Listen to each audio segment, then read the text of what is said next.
السلام علیکم ورحمۃ اللہ وبرکاتہ۔ امید کرتا ہوں آپ سب ایمان و صحت کی بہترین حالت میں ہوں گے۔ آج کی ویڈیو خواب میں آم دیکھنے کے حوالے سے ہے۔ اس کی مختلف صورتیں ہیں اور ان کی مختلف تعبیریں ہیں۔ مثلا خواب میں آم دیکھنا، آم کا درخت دیکھنا، آم کھانا، آم گرتے ہوئے دیکھنا، آم کا درخت سے توڑنا، بہت سارے آم دیکھنا، آم خریدنا وغیرہ۔ اس کے علاوہ بھی کئی صورتیں ہیں جن کی مختلف تعبیریں ہیں۔ اگر آپ ان تمام صورتوں کی تعبیر جاننا چاہتے ہیں تو اس ویڈیو کو آخر تک ضرور دیکھیں۔ اگر چینل پر نیو ہیں تو لازمی سبسکرائب کر لیں۔ خواب میں آم دیکھنا، اس کی تعبیر یہ ہے کہ بیٹا پیدا ہونے کی علامت ہے اور خوشی ملنے کی علامت اور دلیل ہے۔ خواب میں آم کا درخت دیکھنا، اس کی تعبیر یہ ہے کہ مالدار ہونے، نعمت ہاتھ میں آنے، اولاد پیدا ہونے اور سفر کرنے کی علامت اور دلیل ہے۔ خواب میں آم کا سوکھا ہوا درخت دیکھنا، اس کی تعبیر یہ ہے کہ پریشانی کی علامت ہے، تمام امیدیں ختم ہونے کی علامت اور دلیل ہے۔ خواب میں آم کھانا، اس کی تعبیر یہ ہے کہ روزگار میں ترقی ہونے اور غیب سے مدد ملنے،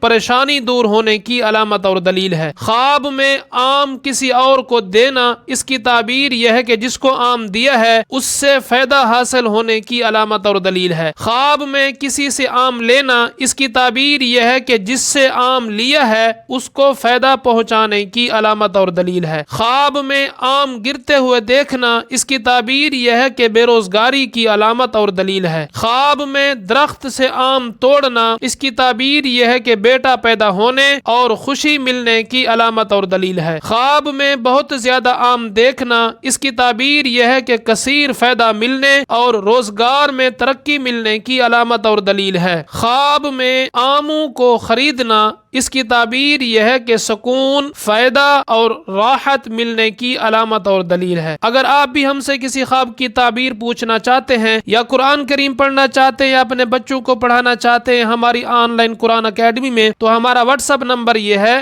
0306 100 82 12۔ امید ہے یہ ویڈیو آپ کو پسند آئی ہوگی۔ اگر پسند آئی ہے تو اس کو لائک اور شیئر ضرور کریں۔ چینل پر نیو ہیں تو لازمی سبسکرائب کریں، گھنٹی کے بٹن کو ضرور کلک کریں تاکہ ہماری ہر آنے والی ویڈیو آپ کو سب سے پہلے مل سکے۔ اللہ تعالی ہم سب کا حامی و ناصر ہو، آمین ثم آمین یا رب العالمین۔